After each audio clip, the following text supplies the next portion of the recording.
ओम शांति। भगवत गीता श्लोक क्लास में आज का श्लोक है 17वें अध्याय का 16वां श्लोक, अध्याय 17 का श्लोक नंबर 16।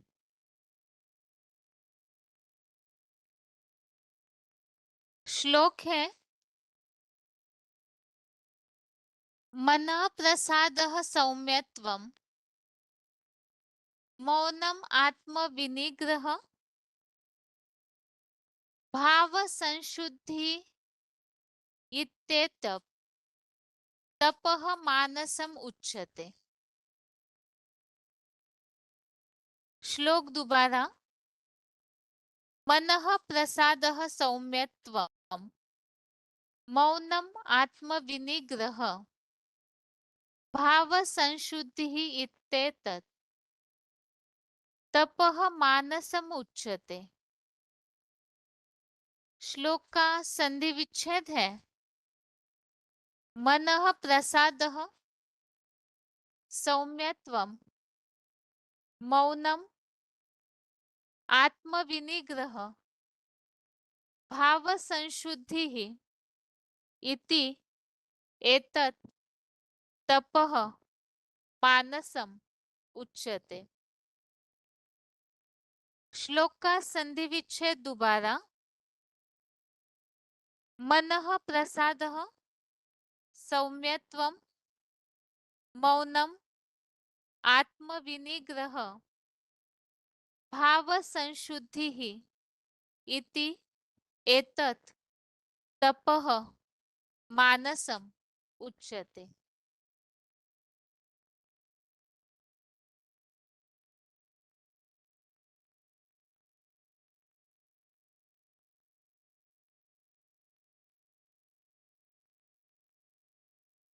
शब्दों के अर्थ है मनः प्रसादः अर्थात मन की प्रसन्नता, सौम्यत्वम अर्थात शांत भाव, मौनम अर्थात मौन, आत्म विनिग्रह अर्थात आत्मा का विशेष संयम, भाव संशुद्धि ही अर्थात मनोभावों की विशेष शुद्धि, इत्येतत् अर्थात यह इतना, मानसम अर्थात मानसिक, तपः अर्थात तप, उच्यते अर्थात कहा है। शब्दों के अर्थ दोबारा।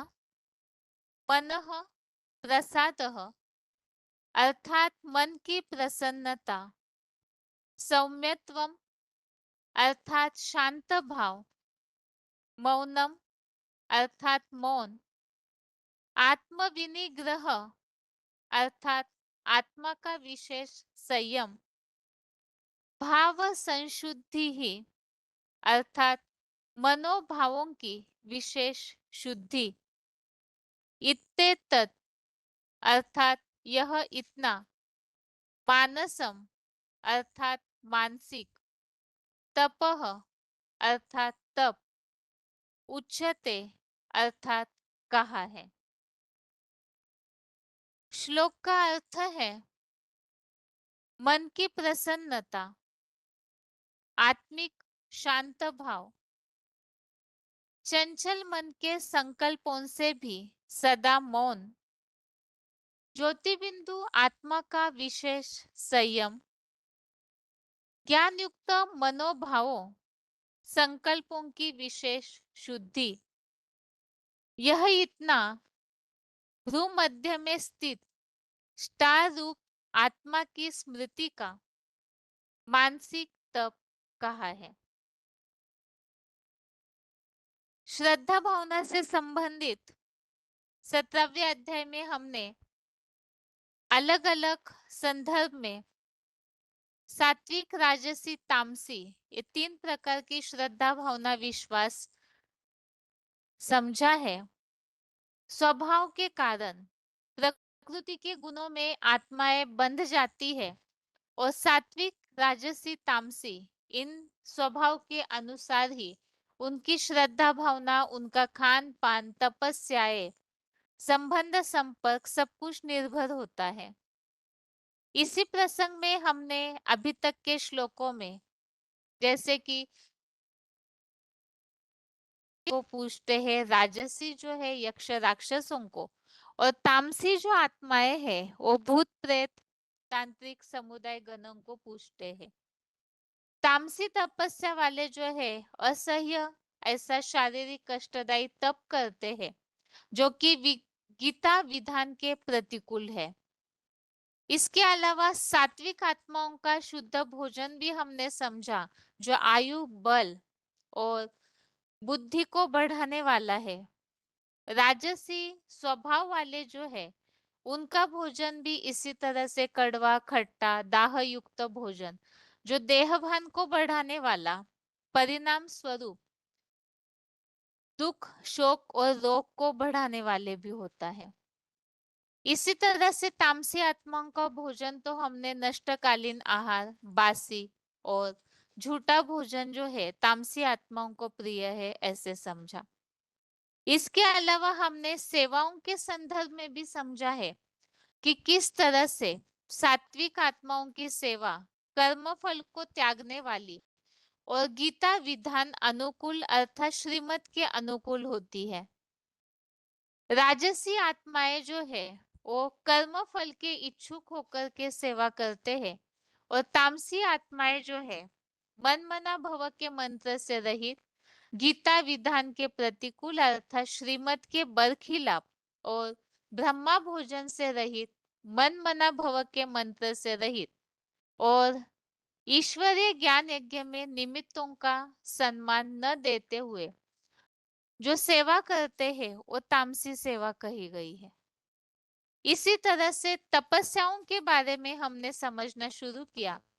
दैहिक तपस्या अर्थात दैहिक तपस्या के बारे में इस तरह से बताया है, ब्रह्मचर्य व्रत का पालन करना और बाकी दुनिया में जैसे हठ योग या शरीर को कष्ट दिए जाते हैं वैसे न करके विशेष रूप से दैहिक शुद्धता, सफाई और विकारी भावनाओं को कंट्रोल करना, इसे ही दैहिक तपस्या कहा है। वाणी का तप अर्थात वाणी को संयमित रखना, देह का तप अर्थात इंद्रियों को कंट्रोल करना, और अभी आज के श्लोक में मानसिक तप, मन की तपस्या किसे कहा जाता है, क्योंकि मनसा, वाचा और कर्मना ये तीनों भी मानवीय जीवन से जुड़ी हुई है, जिससे ही पाप और पुण्य का खाता बढ़ता घटता है। और इसीलिए ही यहाँ पर हम आज की क्लास में मानसिक तप किसे कहा जाता है उसे समझ रहे हैं। सबसे प्रथम बताया मन की प्रसन्नता। मन सदैव एक रस और स्थिर होकर के खुश रहे, जिसके लिए हमने अध्याय 2 के श्लोकों में समझा है, प्रसादे सर्व दुखानाम हानि रस्योपजायते। प्रसन्नता से ही सब दुखों का नाश हो जाता है और बुद्धि भी स्थिर हो जाती है। तो इसीलिए ऐसी मन की प्रसन्नता, आत्मिक शांत भाव अर्थात आत्मा अंदर से पूरी तरह से शांत रहे। मूल रूप में तो आत्मा का स्वधर्म ही शांत स्वरूप है, लेकिन देह भान के कारण जहाँ अशांति आती है, तो इस संदर्भ में यहाँ बताया है आत्मिक शांत भाव वो क्या होता है, कैसे होता है, उसे हम पॉइंट के द्वारा आगे समझेंगे। ये अगला बताया है चंचल मन के संकल्पों से भी सदा मौन। इस प्रसंग में हम मुरलियों में इस बात को सुनते आए हैं और भक्ति मार्गीय दुनिया में भी ये बात कही जाती है, मन के मौन से नई रंगत निकलेगी।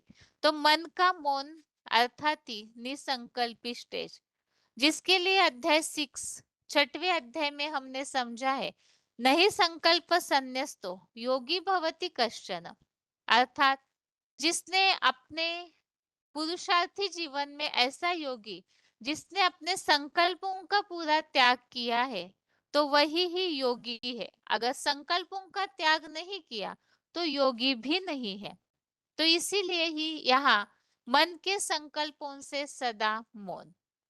इसके अलावा आत्मा का विशेष संयम, तो हर तरीके से दैहिक इंद्रियों को अगर कंट्रोल करता है योगी, तो साथ में स्वतः ही वाणी और मन सब कुछ कंट्रोल में आएगा। तो आत्मा अर्थात ही मन बुद्धि संस्कार, तो ये तीनों का विशेष संयम ही आत्मा का विशेष संयम कहा गया है, आत्म विनिग्रह।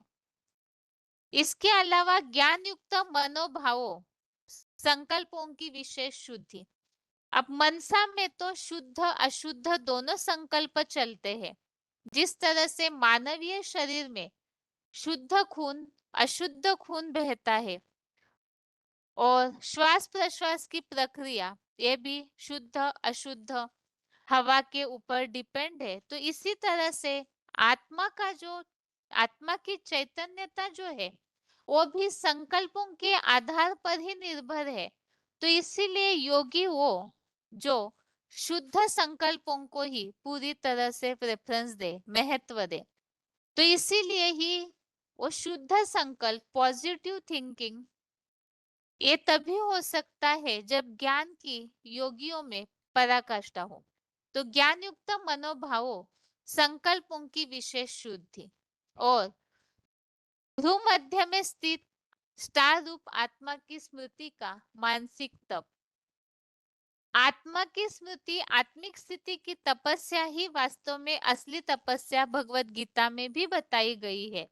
यथा दीपो निवातस्तो नेंगते सोपमा स्मृता, अर्थात जैसे हवा के झोंके से निर्वात स्थान में दीपक हिलता नहीं है क्योंकि हवा न होने के कारण जैसे स्थिर रहता है, ऐसे ही माया के तूफानों के बीच में भी आत्मिक स्थिति इतनी पक्की हो कि वो आत्मिक स्थिति का दीपक डुलायमान न हो। तो तब योगी की वो परिभाषा सही मायने में कही जाती है।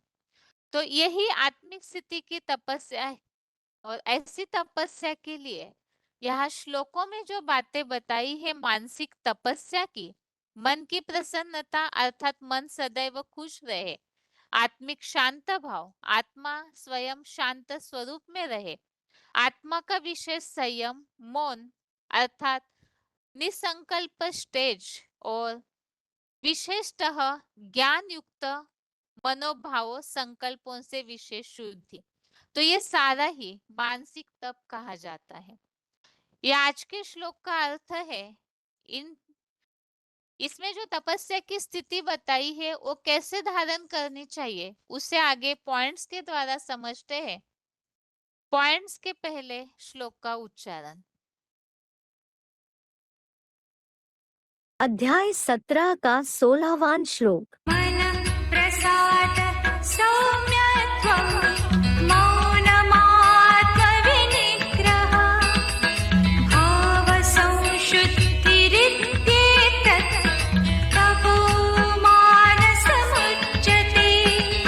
मन प्रसाद सौम्यत्वम, मन की प्रसन्नता शांत भाव, मौनम आत्म विनिग्रह, मौन आत्मा का विशेष संयम, भाव संशुद्धिः मनोभावों की विशेष शुद्धि, इति एतत् मानसम तप उच्यते, यह इतना मानसिक तप कहा है।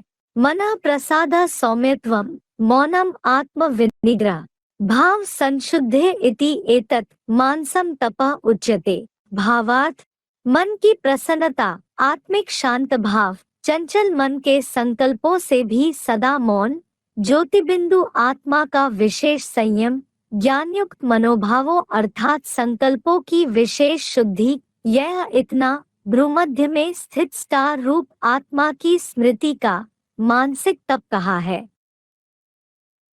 अध्याय 17 का 16वां श्लोक। मन प्रसाद सौम्यत्वं मौनमात्म विनिग्रह भाव संशुद्धिरित्येतत् तपो मानसमुच्यते। मन प्रसाद सौम्यत्वम, मन की प्रसन्नता शांत भाव, मौनम आत्म विनिग्रह, मौन आत्मा का विशेष संयम, भाव संशुद्धिः मनोभावों की विशेष शुद्धि। इति एतत् मानसम तप उच्यते। यह इतना मानसिक तप कहा है। मनः प्रसाद सौम्यत्वम मौनम आत्म विनिग्रह भाव संशुद्धे इति एतत् मानसम तप उच्यते। भावार्थ मन की प्रसन्नता, आत्मिक शांत भाव, चंचल मन के संकल्पों से भी सदा मौन, ज्योतिबिंदु आत्मा का विशेष संयम, ज्ञानयुक्त मनोभावों अर्थात संकल्पों की विशेष शुद्धि, यह इतना भ्रूमध्य में स्थित स्टार रूप आत्मा की स्मृति का मानसिक तप कहा है।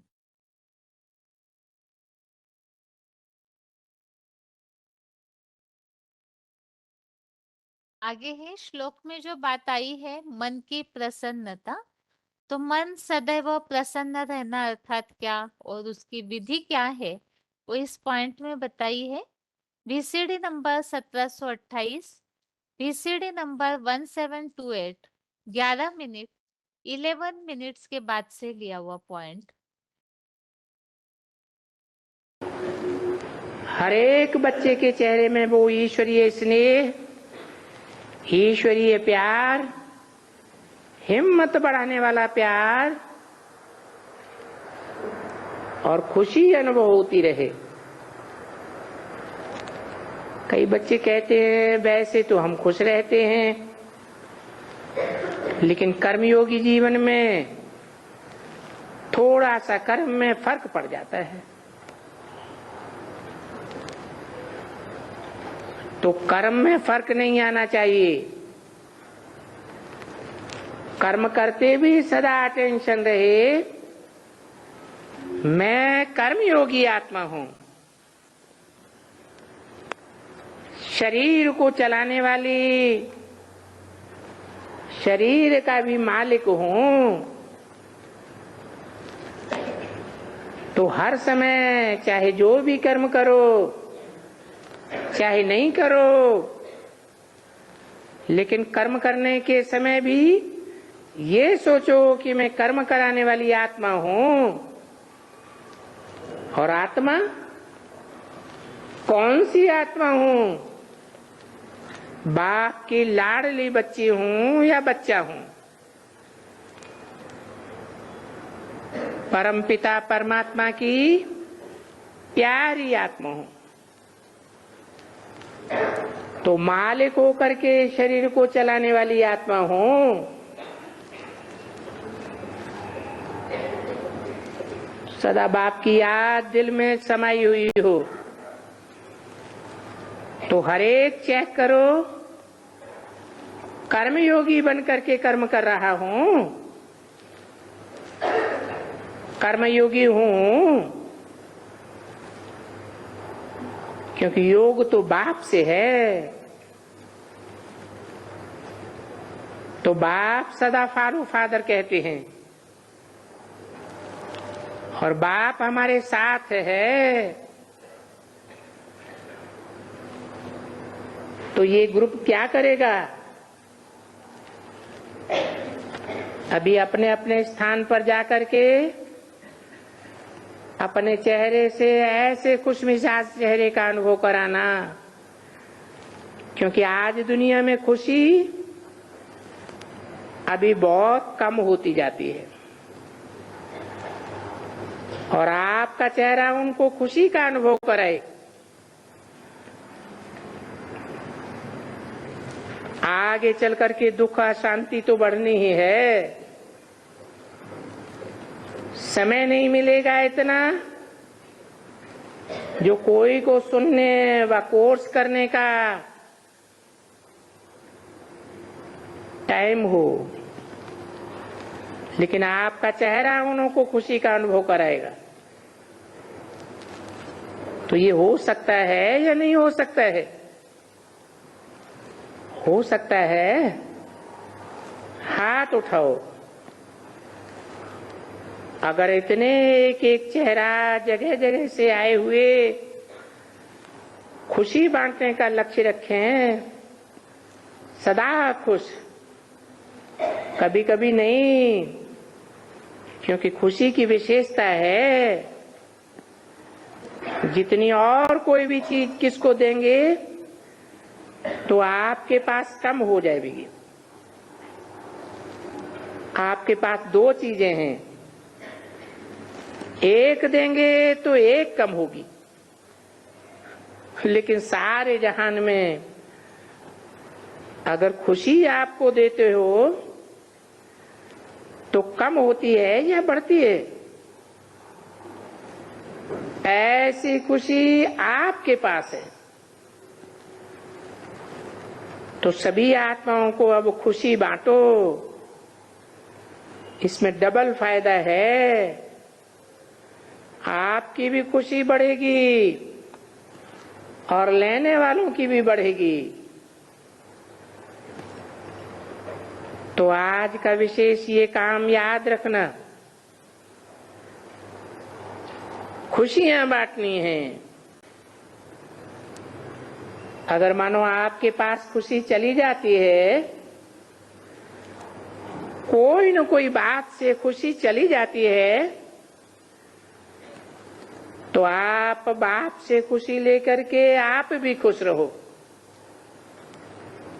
और दूसरों को भी खुशी बांटो।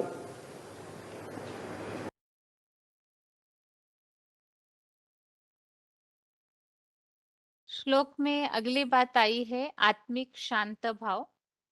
VCD number 1091, VCD number 1091, 16 minutes के बाद से लिया हुआ पॉइंट। ऐसी कोशिश करें जो घर में भी बहुत शांति बनी रहे, कोई प्रकाश का कलेश न होने पावे। नहीं तो घर मोहल्ले वाले सभी कहने लग पड़ेंगे कि इनमें कितनी अशांति है, और ये अपन को शांति के सागर के बच्चे कहते हैं।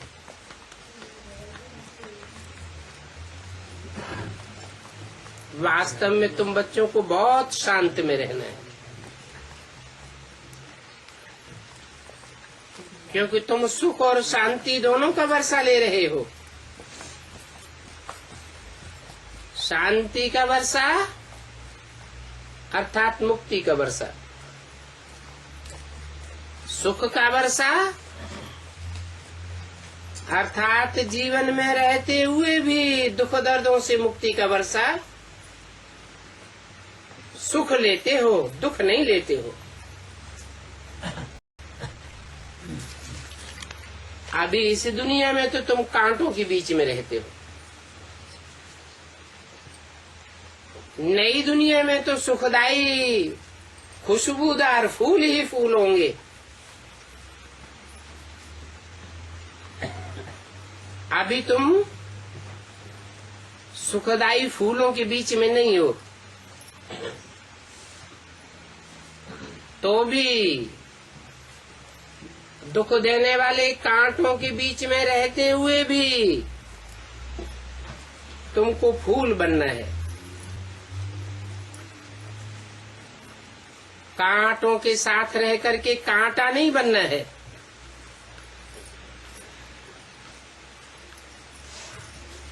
जितना तुम बाप को याद करेंगे उतना शांत रहेंगे। कोई कुछ भी उल्टा सुल्टा बोले, तुम शांत में रहो। तुम्हारी आत्मा का स्वधर्म ही शांत है।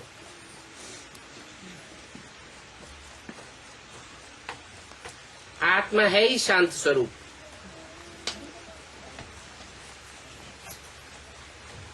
और शांति का मतलब सो जाना नहीं है।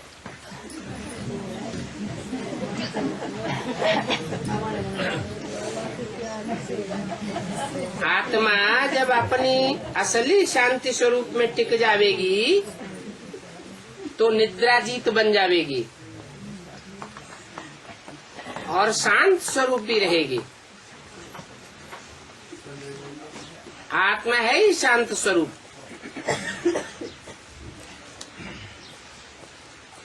आत्मा अपने स्वधर्म में टिकनी चाहिए।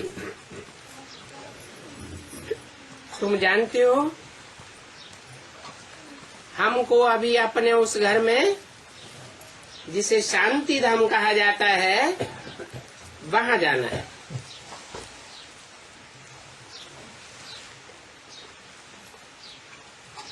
बाप भी शांति का सागर है,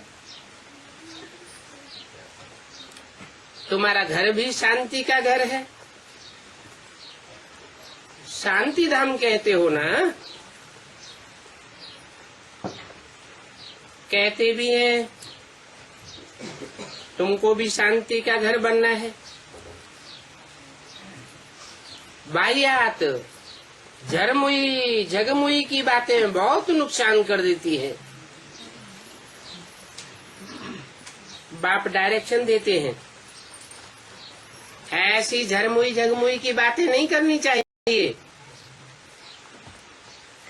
इन बातों से तुम बाप की निंदा कराते हो।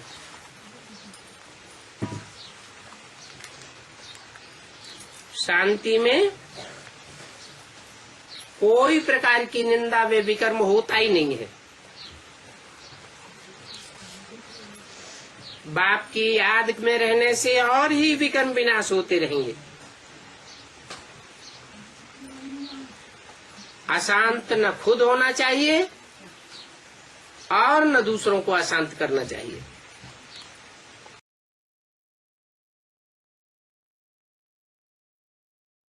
अगला पॉइंट भी यही टॉपिक पर है, आत्मिक शांत भाव।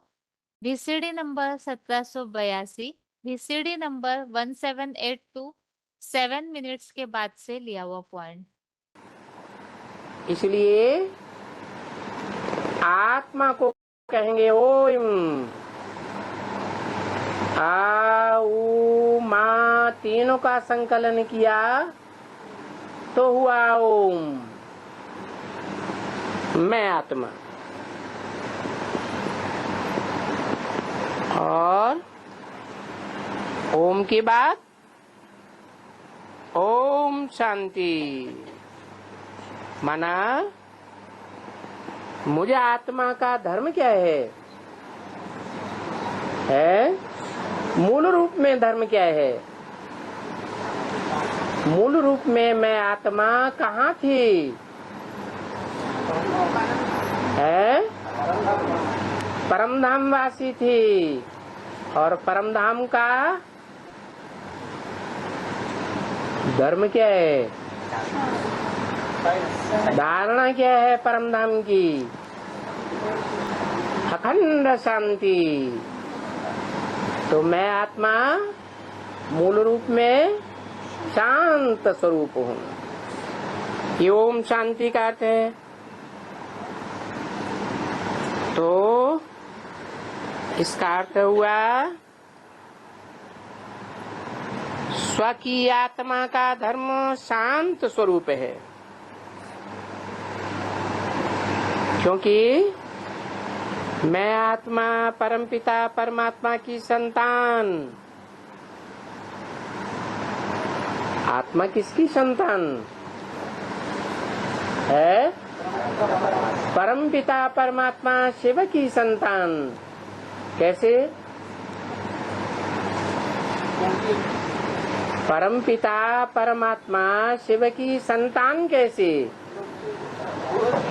शिव कोई बच्चा पैदा करता है क्या? हाँ, हाँ।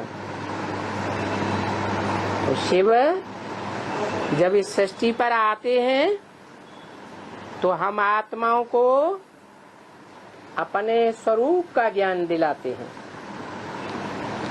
रावण ने हमें अपना स्वरूप भुला दिया। रावण देह अभिमानी है, तो देह अभिमान में हमको डुबो दिया।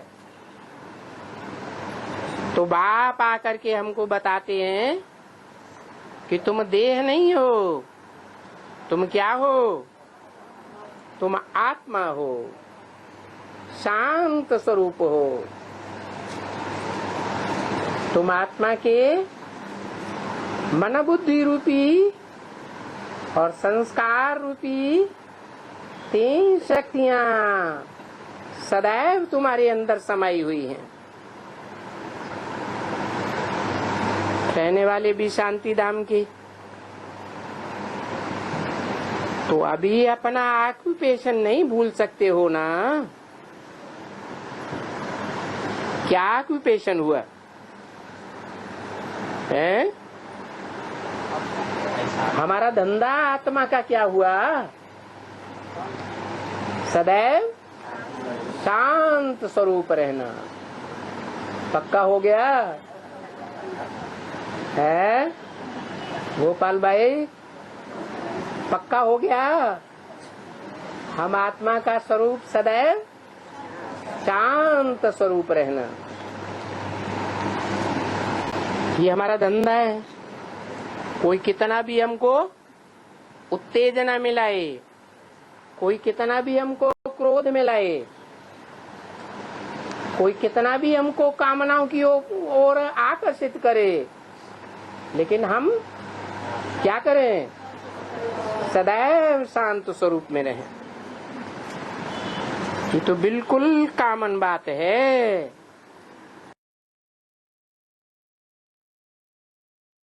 अगला पॉइंट है, श्लोक में बात आई है चंचल मन के संकल्पों से भी सदा मौन। VCD number 2256, VCD number 2256, 10 minutes के बाद से लिया हुआ पॉइंट। ये मन की डांस अच्छी लगती है, वह मुख की डांस अच्छी लगती है। अभी आदत डालो मन के डांस की। इसमें भी बिजी रहने से मन की डांस करने के टाइम या हाल में कितनी शांति हो जाती। लेकिन ये डांस अभी ज्यादा आवश्यक है, क्योंकि दिन प्रतिदिन बाहर का हंगामा तो बढ़ता ही जाता है और बढ़ता ही रहना है। ऐसे टाइम पर बाहर की डांस या मन की डांस, बाहर के आवाज में आना तो वो भी अच्छा है, लेकिन मन की डांस की प्रैक्टिस बहुत चाहिए। इसकी अंदर ही अंदर प्रैक्टिस होनी चाहिए। सारे दिन में इसका टाइम पहले निकालो। हर एक अपने दिन में दोनों ही डांस का टाइम निकालो और प्रैक्टिस करो। जितना ये डांस करते रहेंगे तो इस डांस से मन की डांस का प्रभाव मुख की डांस में भी पड़ता रहता है।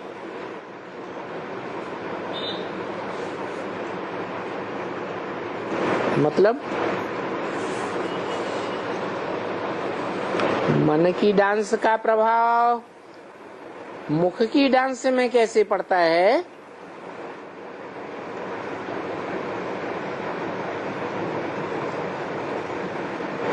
मनसा से मनन चिंतन मंथन जितना ही बढ़ता रहेगा, तो उस मनन चिंतन मंथन के प्रभाव से अच्छे अच्छे ज्ञान रतन निकलेंगे और उन नई नई बातों को दूसरों को सुनाने से बहुत खुशी होगी। मुख का डांस आ जाएगा। फिर मन का डांस बढ़ाओ, फिर बहुत रुचि बढ़ती जाएगी। अभी बाप ने देखा तो कईयों का मन की डांस में इंटरेस्ट बढ़ता जाता है और चारों ओर सच्चे शांति की अनुभूति हो रही है। कईयों का अनुभव इसमें बहुत अच्छा बढ़ता जा रहा है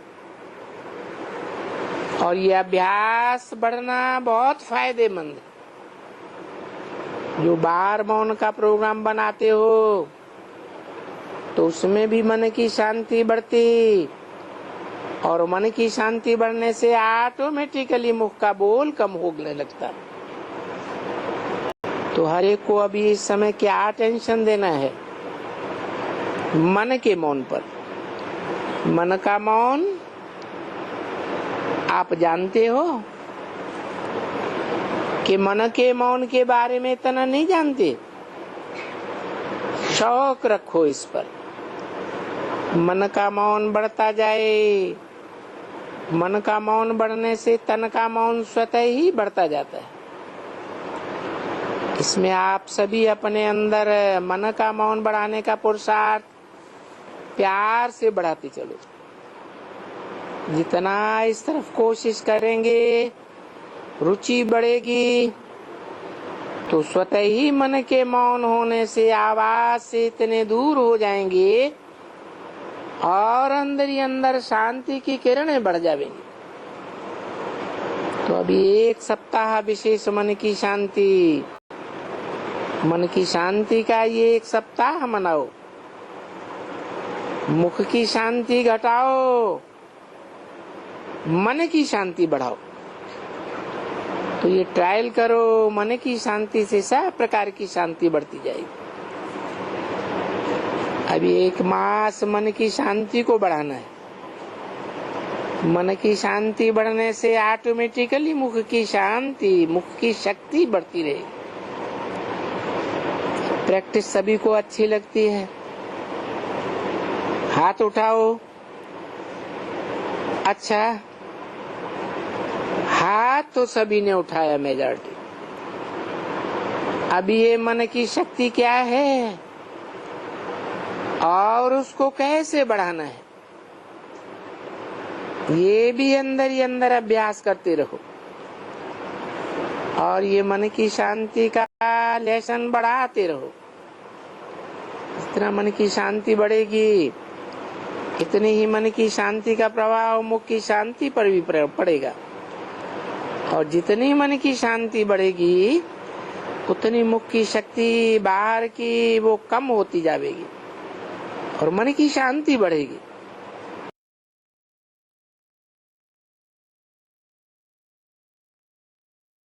अगला पॉइंट है, श्लोक में बात आई है आत्मा का विशेष संयम। तो आत्मा को संयमित करना अर्थात क्या? VCD number 2218, VCD number 2218, 1 hour 6 minutes के बाद से लिया हुआ पॉइंट। तो जहाँ शिव है, जहाँ भगवान बाप है, वहाँ पाप नहीं हो सकता। और जहाँ बाप नहीं है, वहाँ पाप ही पाप होगा। तो सिर्फ ये कहते हैं कि आत्मा का पतन नहीं होना चाहिए। आत्मा गड्ढे में जाने वाली न बने। आत्मा को ऊपर ले जाने का प्रयत्न करना चाहिए। ऐसा अभ्यास करना चाहिए। उद्धरेत आत्मा आत्मानम। मन बुद्धि रूपी आत्मा को आत्मा के स्मृति से ही ऊपर ले जाए। और नाम आत्मानम प्रसादेत, आत्मा को नीचे न गिरने दे। अगर नीचे गिरते हैं कि अभ्यासी बनी है 63 जन्म, तो अभ्यास तो करना पड़ेगा ना, कि नहीं करना पड़ेगा? भले ये मन जो है वो बहुत प्रबल है, लेकिन उस प्रबल मन को भी कंट्रोल किया जा सकता है स्मृति से, अभ्यास से। और अभ्यास तभी पक्का होगा जब इस धंधाधोरी वाली दुनिया से बुद्धियोग पूरा पूरा टूट जाए। धंधेधोरी वाली दुनिया में बुद्धि लगी रहे, भौतिकवादी दुनिया में बुद्धि लगी रहे, और अध्यात्मवादी बन जाए। अधिमाने अंदर, आत्मा माने आत्मा, जो अंदर आत्मा है उसकी स्मृति में पक्के हो जाए, ये हो ही नहीं सकता।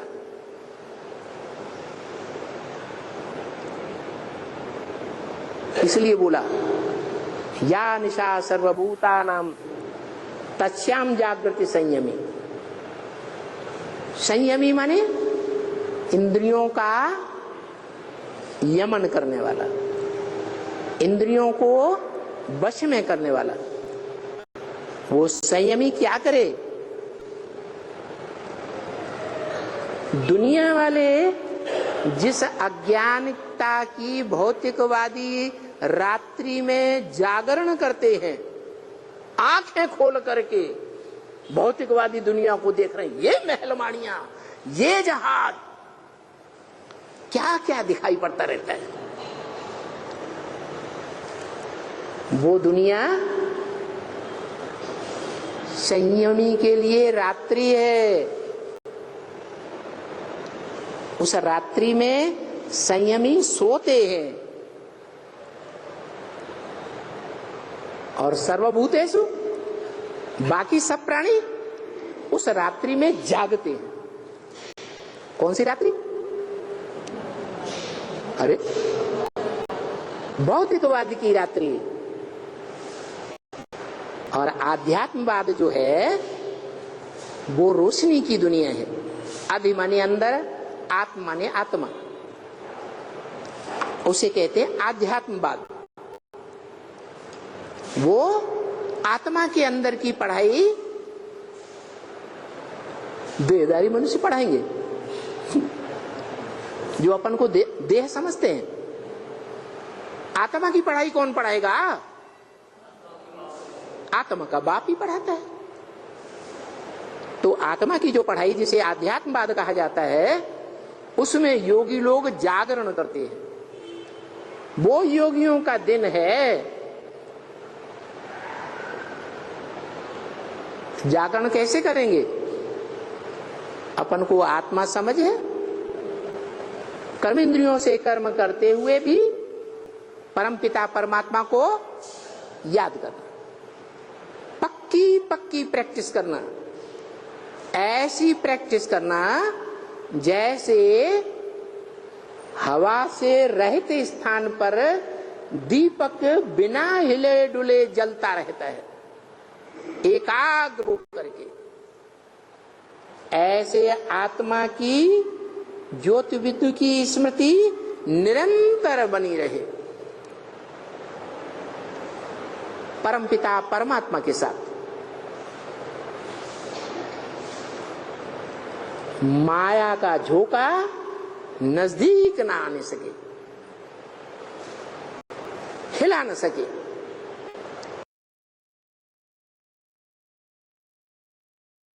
अगला पॉइंट है ज्ञान युक्त मनोभावों अर्थात संकल्पों की विशेष शुद्धि। अर्थात ज्ञान के द्वारा संकल्पों में विशेष रूप से शुद्धता लाना। बीसीडी नंबर 367 5 मिनट्स के बाद से लिया हुआ पॉइंट है।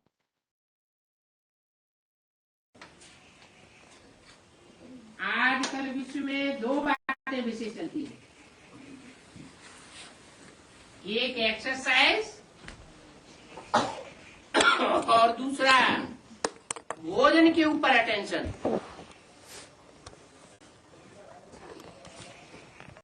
तो आप भी ये दोनों बातें करते रहो। आपकी एक्सरसाइज कौन सी है?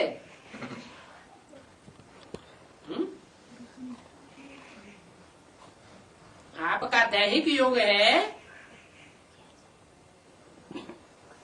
या मन बुद्धि रूपी आत्मा का योग है?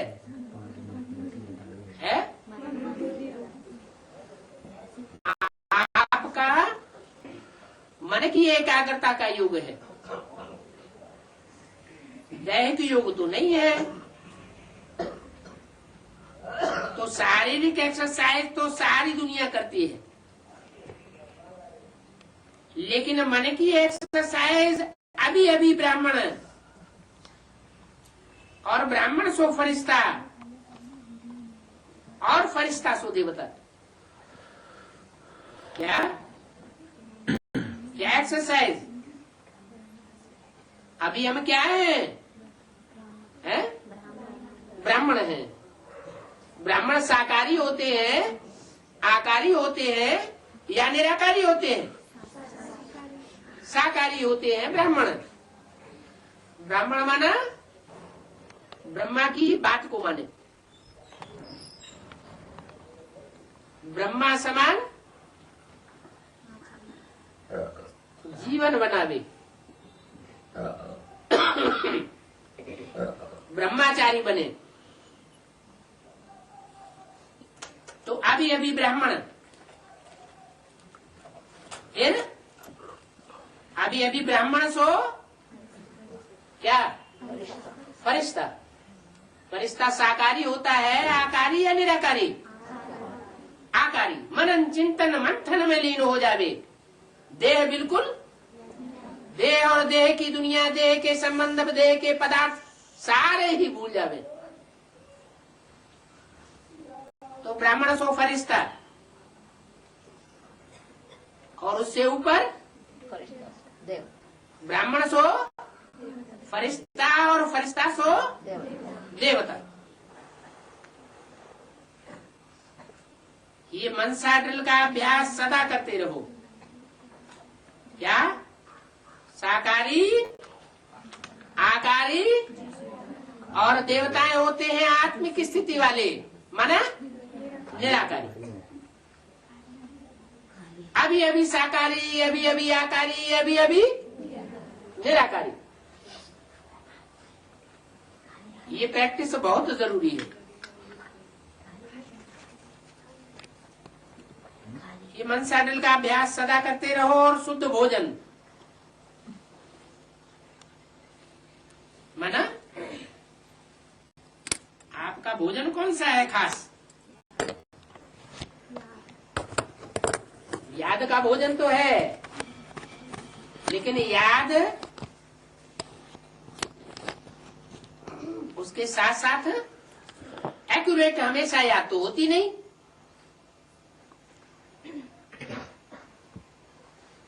मन बुद्धि के अंदर कुछ संकल्पों का भी भोजन चलता है ना।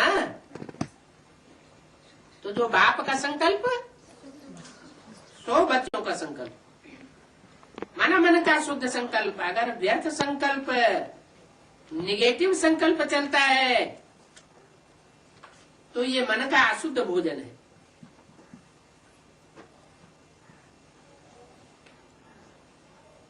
तो शुद्ध भोजन के ऊपर सदैव अटेंशन, कहीं अशुद्ध संकल्पों का भोजन ना आ जाए।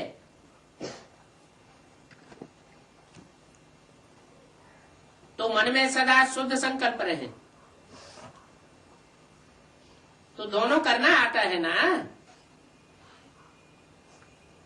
क्या दोनों? एक्सरसाइज और शुद्ध संकल्प। एक्सरसाइज क्या बताई है? साकारी, आकारी और निराकारी। अभी अभी साकारी और अभी अभी आकारी, अभी अभी निराकारी। जब बहुत साकार में बिजी हो,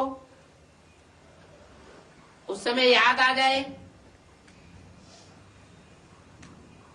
कि हमें ट्रैक चेंज करना है, 1 सेकंड में चेंज हो जाए। तो मन में सदा शुद्ध संकल्प रहे। जितना समय चाहो उतना समय शुद्ध संकल्प में स्थिर रह सको। शुद्ध संकल्प स्वरूप बन जाओ।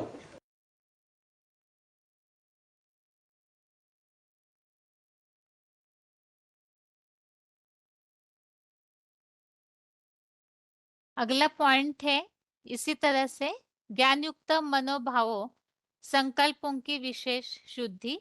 वार्तालाप नंबर 674, डिस्कशन नंबर 674, 33 मिनट्स के बाद से लिया हुआ पॉइंट।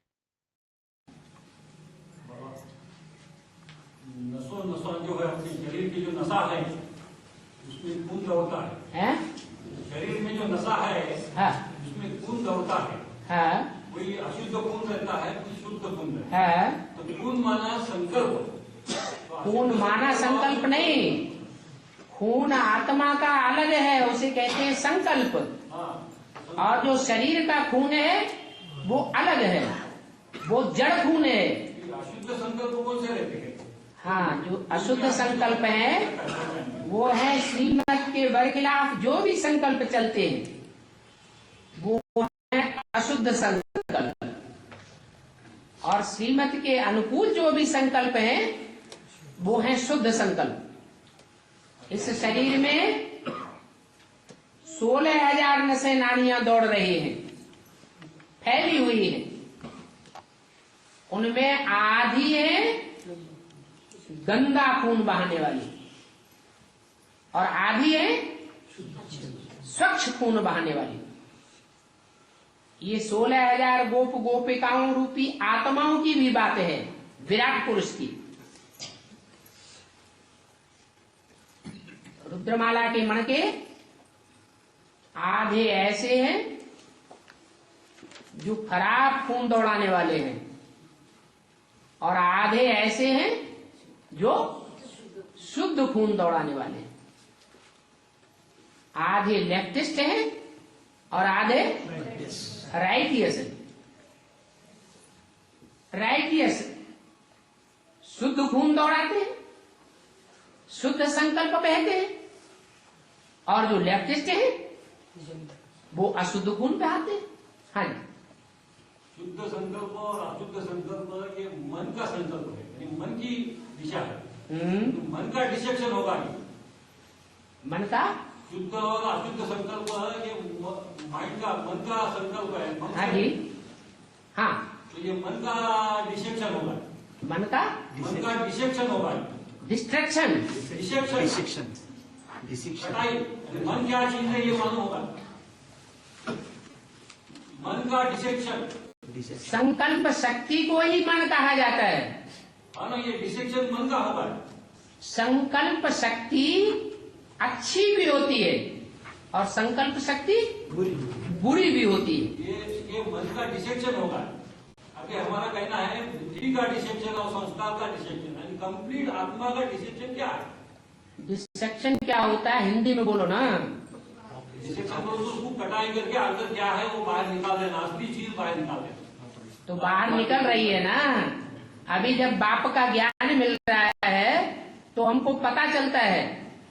जब हम टैली करते हैं श्रीमत से तो पता चल जाता है ये संकल्प काटने योग्य है, इसको नहीं करना है, और ये संकल्प रखने योग्य है, पालना करने योग्य है, इसको संवर्धन करना है। ये तो मन का काम है ना।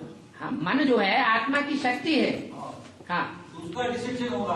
अभी जो बातें हुई आत्मा का जो शक्ति है उसमें 2 प्रकार की शक्ति है। वो मन का बाहर आएगा, लेकिन आपकी बुद्धि का क्या बाहर आएगा?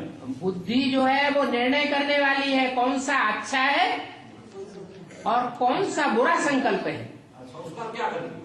तो जो बुद्धि है वो मन से भी ऊपर हो गई, इसलिए शंकर को तीसरे नेत्र को ऊपर रखा गया है त्रिमूर्ति में, और मन रूपी ब्रह्मा को, मनु को नीचे रखा गया है। वो निर्णय शक्ति नहीं है उसमें, क्या करना है और क्या नहीं करना है। संस्कार की अंदरूनी बातें क्या है? संस्कार की अंदरूनी बातें क्या है? अंदरूनी बातें क्या है? किसकी अंदरूनी? जैसा मन के अंदर होगा, बुद्धि के अंदर होगा। संस्कार पूर्व जन्मों के किए हुए कर्मों का आत्मा के ऊपर जो असर बैठा हुआ है 63 जन्मों का, उसको संस्कार कहते हैं। अच्छे संस्कार भी जमे हुए हैं आत्मा में और बुरे संस्कार भी आत्मा में जमे हुए हैं। जब बाप आते हैं, डायरेक्टर आता है सच रूपी रंगमंच का, तो रिहर्सल होती है, शूटिंग होती है। जो 63 जन्मों के अच्छे या बुरे संस्कार हैं वो बाहर आते हैं, वो रील में घूम रहे हैं। जब अच्छे संकल्प बाहर आते हैं तो समझो हमारे अच्छे संस्कार उदय हो रहे हैं, और जब बुरे संकल्प बाहर आते हैं रोकने पर भी नहीं रुकते। ज्ञान है फिर भी हठात आते हैं, बार बार आते हैं। तो समझ में आता है ये पूर्व जन्मों के खराब कर्मों का जो संस्कार आत्मा पर जम चुका है वो उदय हो रहा है बार बार। अब मन तो घोड़ा है, उसकी बुद्ध रूपी लगाम अगर कसी नहीं गई तो वो तो गड्ढे में ही ले जाएगा, नीचे ले जाता है। अगर लगाम सख्त कर दी जाए तो जो दुष्ट संकल्प हैं उनको रोका जा सकता है। और ये डिसीजन है आत्मा की निर्णय शक्ति का, तीसरे नेत्र का। इसलिए न संस्कार ज्यादा पावरफुल है, न संकल्प शक्ति ज्यादा पावरफुल है। कौन पावरफुल है? निर्णय शक्ति, तीसरा नेत्र ज्यादा पावरफुल है।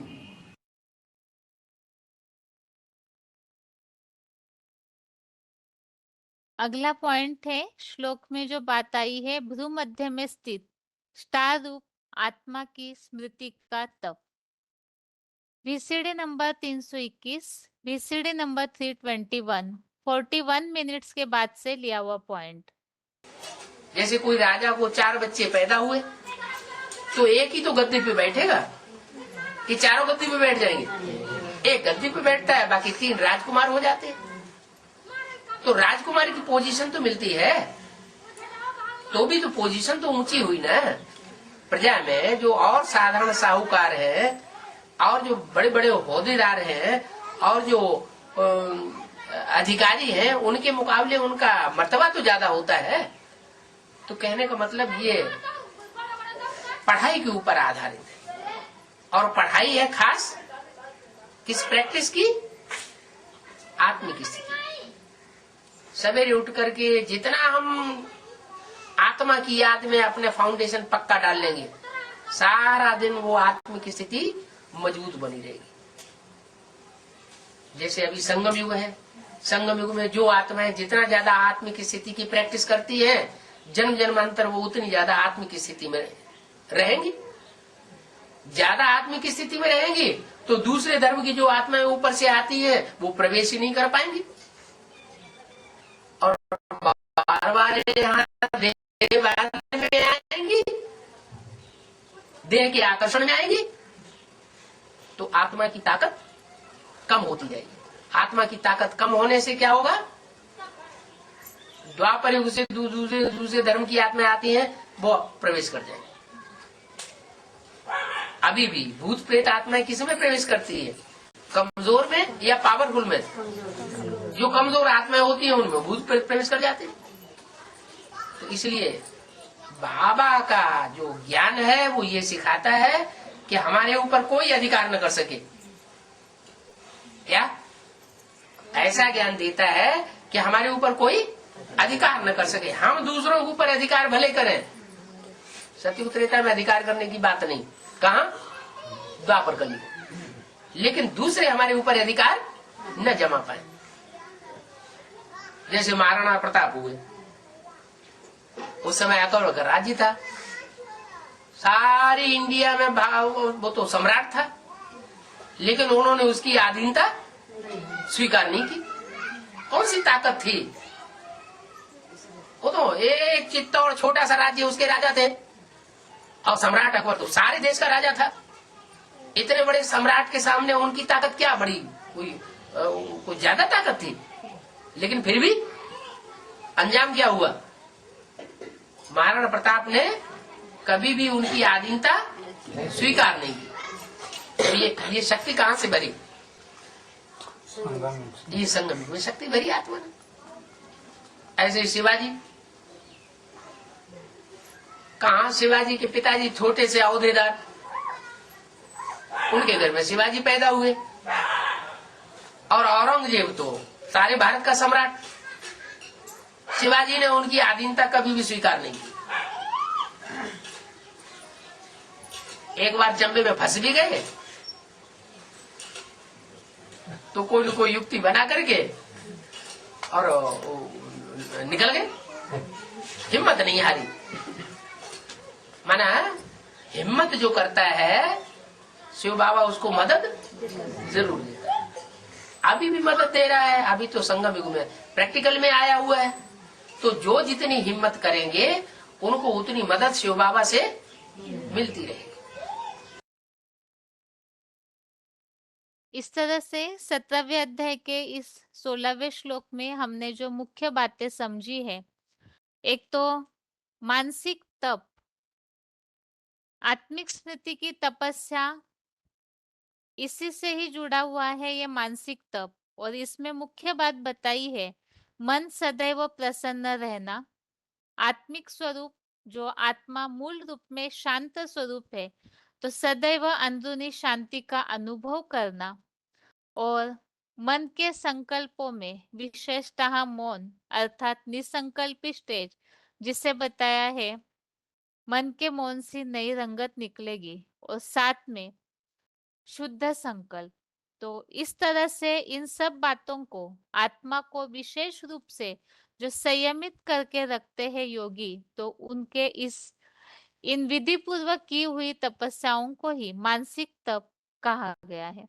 अभी आगे है 13वें अध्याय का 34, जो कि अध्याय 13 का श्लोक नंबर अंतिम श्लोक है।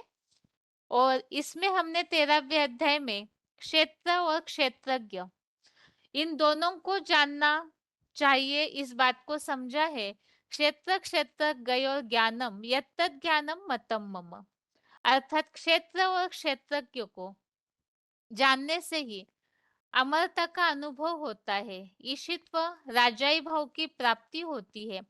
और इन्हीं दोनों के स्वरूप को जानने वाले जो आत्मिक स्थिति का आचरण करते हैं, वो फिर पुनः इस दुखी संसार में लौटकर नहीं आते।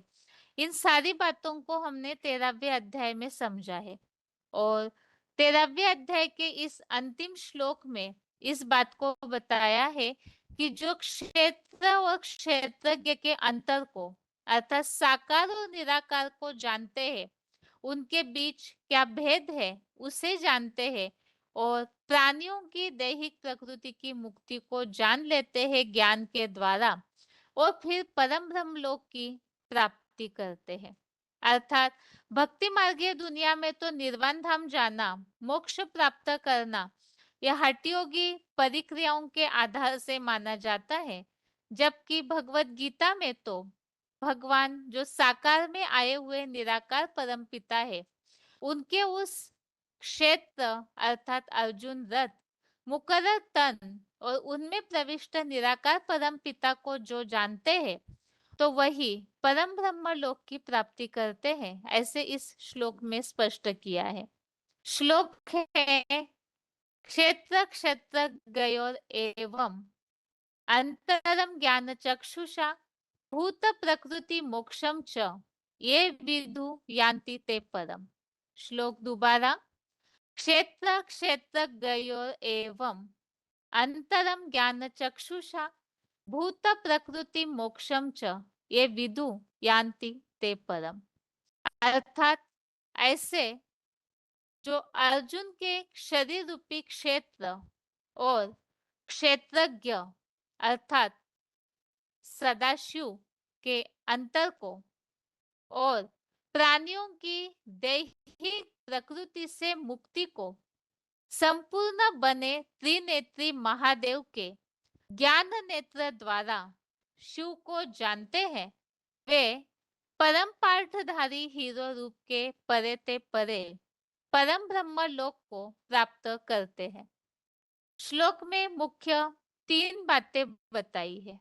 एक तो शरीर रूप क्षेत्र अर्थात अर्जुन साकार तन और उनमें प्रविष्ट अर्थात परम पिता शिव जो उस अर्जुन रूपी क्षेत्र के ज्ञाता है क्षेत्रज्ञ, इन दोनों के अंतर को अर्थात साकार और निराकार मिलकर के तो एक हो जाते हैं, जो कि भक्ति मार्ग में उसकी यादगार में निराकार और साकार को शिव और शंकर को मिलाकर के एक कर दिया गया है।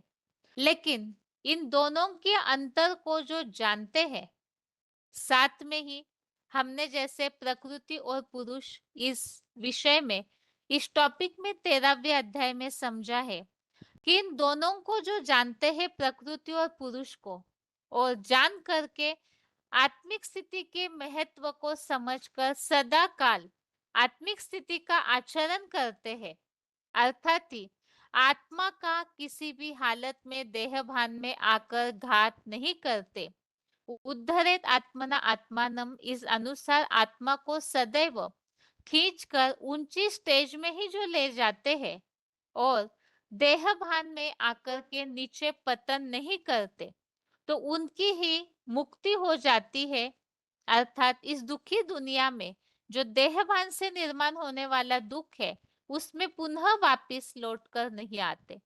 तो इसी बात को यहाँ बताया है, प्राणियों की दैहिक प्रकृति से मुक्ति को ज्ञान नेत्र द्वारा जो जानते हैं, अर्थात ज्ञान के आधार से ही किस तरह से इससे मुक्ति हो सकती है, ये जो समझ लेते हैं। एक तो आत्मिक स्थिति की प्रैक्टिस और साकार में आए हुए निराकार की यथार्थ ज्ञान द्वारा पहचान, इन दोनों के द्वारा, इस ज्ञान के द्वारा ही परम ब्रह्म लोक की प्राप्ति करते हैं।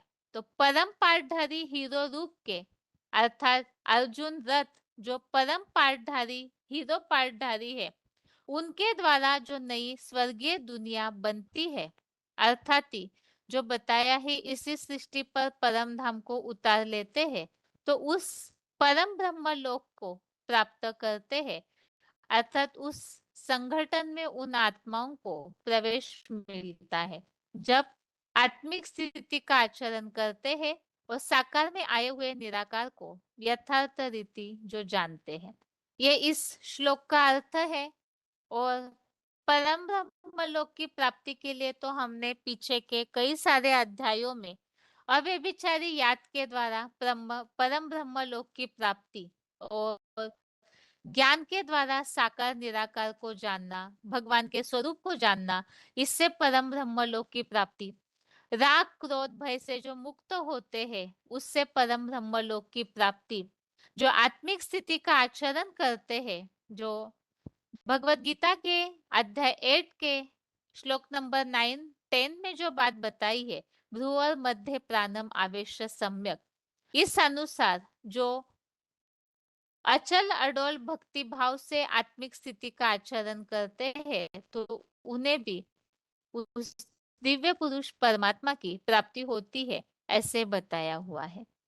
अभी आगे इस श्लोक का उच्चारण और पॉइंट्स। क्षेत्र क्षेत्रज्ञयोरेवम् अन्तरं ज्ञानचक्षुषा भूतप्रकृतिमोक्षं च ये विदुर्यान्ति ते परम्। ऐसे जो अर्जुन के शरीर रूप क्षेत्र और क्षेत्रज्ञ सदाशिव, देखिए गीता के 13वें अध्याय का 2 श्लोक के अंतर को और प्राणियों की दैहिक प्रकृति से मुक्ति को संपूर्ण बने त्रिनेत्री महादेव के ज्ञान नेत्र द्वारा शिव को जानते हैं। वे परम पाठधारी हीरो रूप के परे ते परे परम ब्रह्मलोक को प्राप्त करते हैं। क्षेत्र क्षेत्रज्ञयोरेवम्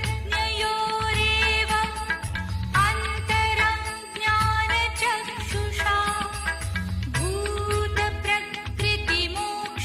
च ये विदुर्यान्ति ते परम्। ऐसे जो अर्जुन के शरीर रूप क्षेत्र और क्षेत्रज्ञ सदाशिव, देखिए गीता के 13वें अध्याय का 2 श्लोक के अंतर को और प्राणियों की दैहिक प्रकृति से मुक्ति को संपूर्ण बने त्रिनेत्री महादेव के ज्ञान नेत्र द्वारा शिव को जानते हैं। वे परम पाठधारी हीरो रूप के परे ते परे परम ब्रह्मलोक को प्राप्त करते हैं। क्षेत्र और क्षेत्रज्ञ के अंतर को जानना और महादेव के ज्ञान नेत्र द्वारा शिव को जानना। वीसीडी नंबर 193 57 मिनट्स के बाद से लिया हुआ पॉइंट। परमपिता सुप्रीम सोल शिव को कोई पहचान नहीं सकता अगर वो परम पाठधारी हीरो पाठधारी में प्रवेश न करे तो उसकी पहचान भी नहीं होगी। और प्रजापिता को भी तब तक कोई पहचान नहीं सकता जब तक उसमें सुप्रीम सोल शिव प्रवेश न करे। सो दोनों आरस परस है। जैसे इस दुनिया में पार्ट बजाने के लिए आत्मा अकेली पार्ट नहीं बजा सकती और शरीर अकेला पार्ट नहीं बजा सकता। शरीर और आत्मा दोनों का मेल होता है तो पार्ट चलता है। तो ऐसे ही इस सृष्टि पर ये नियम बना हुआ है। एक है अभोक्ता आत्मा, अभोक्ता भी है अकर्ता भी है, और दूसरी है भोगी आत्मा। भोगी भी है और सबसे ज्यादा कर्म करने वाले भी, कर्ता भी है भोक्ता भी है, और दूसरी आत्मा अभोक्ता है अकर्ता है। तो दोनों का मेल चाहिए। अन्य आत्माओं के बीच में जो भी पाठधारी आत्माएं हैं, भोगी आत्माएं हैं, कार्य करने वाली षष्ठ रूपी रंगमंच पर आत्माएं हैं, उनमें सबसे ज्यादा सुप्रीमेसी का पार्ट बजाने वाली जो आत्मा है, राम की आत्मा, उसमें जब तक सुप्रीम सोल प्रवेश न करे तब तक दोनों में से दोनों की पहचान नहीं हो सकती। तो पहचान जरूरी है।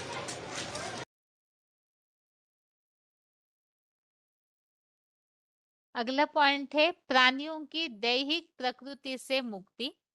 VCD number 2470, VCD number 2470, 13 minutes के बाद से लिया हुआ पॉइंट। मुक्ति का इसे देह के बंधन से, देह के संबंधियों से, देह के पदार्थों से, इनमें मन बुद्धि अटक जाती है। मन बुद्धि को ही आत्मा कहा जाता है ना। तो जो सभी आत्माओं की मन बुद्धि फंस जाती है, उनको ज्ञान मिलेगा तो मुक्ति होगी। कहते भी है ऋते ज्ञानान्य मुक्ति, लेकिन किसके ज्ञान से मुक्ति? एक ईश्वर के ज्ञान से मुक्ति, और बाकी जितने भी ज्ञान सुनाते हैं वो सब बंधन में डालते हैं। क्यों? चाहे देवताएं हों, चाहे मनुष्य आत्माएं हों, चाहे राक्षस हों, सब देह का सुख लेने वाले भोगी। देह की इंद्रियों से सुख लेते हैं तो नीचे गिरते जाते हैं। इसका मतलब देह में फंसते हैं ना। तो जो 5 तत्वों की देह है, इसमें आसक्ति हो जाती है आत्मा की।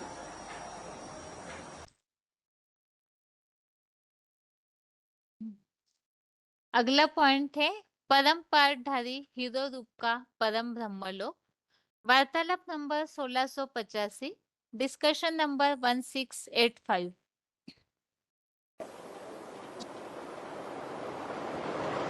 ऊंचते ऊंच बाप परमधाम का रहने वाला है। तो जो ऊंचते ऊंच बाप परमधाम का रहने वाला है, वो ऊंचते ऊंच बाप जब इस साकारी दुनिया में आता है तो साकारी दुनिया में आदि से लेकर अंत तक मुकर्रर रूप से कोई तन में रहता है या नहीं रहता है? रहता है। जिस तन में रहता है वो तन हो गया परम ब्रह्मलोक। क्या हो गया? साकारी दुनिया का परम ब्रह्मलोक।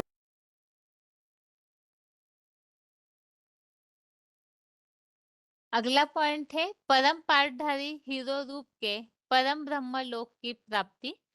VCD number 2529, VCD number 2529, 50 minutes के बाद से लिया हुआ पॉइंट। जो रुद्र ज्ञान यज्ञ कहा जाता है, उस रुद्र ज्ञान यज्ञ में जो निमित्त बनता है वो ही कुंड है। कुंड माने क्षेत्र, स्थान, जिसमें सब कुछ अर्पण किया जाए। जब विनाश होता है तो सारी सृष्टि की सारी आहुति उस विनाश में डाली जाती है। कौन हुआ विनाश कुंड? वो मनुष्य सृष्टि का बीज रूप बाप, जिसे शंकर कहा जाता है, आदि पुरुष, आदि देव। उसकी याद में इस सृष्टि की सारी मनुष्य आत्माएं, उसके जो अग्नि रूप शरीर बन चुका है, उस शरीर की इंद्रियों में, नस नस में, अणु अणु में वो शिव की याद समाई गई। याद माने अग्नि। तो वो सारी शक्ति उस मनुष्य सृष्टि के बीज रूप में याद की शक्ति समा जाती है। किसमें समा जाती है? आत्मा में। और आत्मा की सारी शक्ति जो है वो उस शरीर में भी समा जाती है। शरीर है जड़, इसलिए उसको संज्ञा देते हैं परम धाम से, रहने का स्थान आत्माओं का। तो उसका जो ब्रेन कहो, मस्तक कहो, उत्तमांग कहो, उसमें वो बीज रूप आत्माएं सारी प्रवेश करके उसकी याद में एक हो जाती है। मन जिसकी याद में रहेंगे तो उसके जैसे बनेंगे कि नहीं? तो वो आत्माएं क्या बन गया? परम ब्रह्मलोक। उस परम ब्रह्मलोक में वो बीज रूप आत्माएं सदा काल के लिए स्थिर हो गई।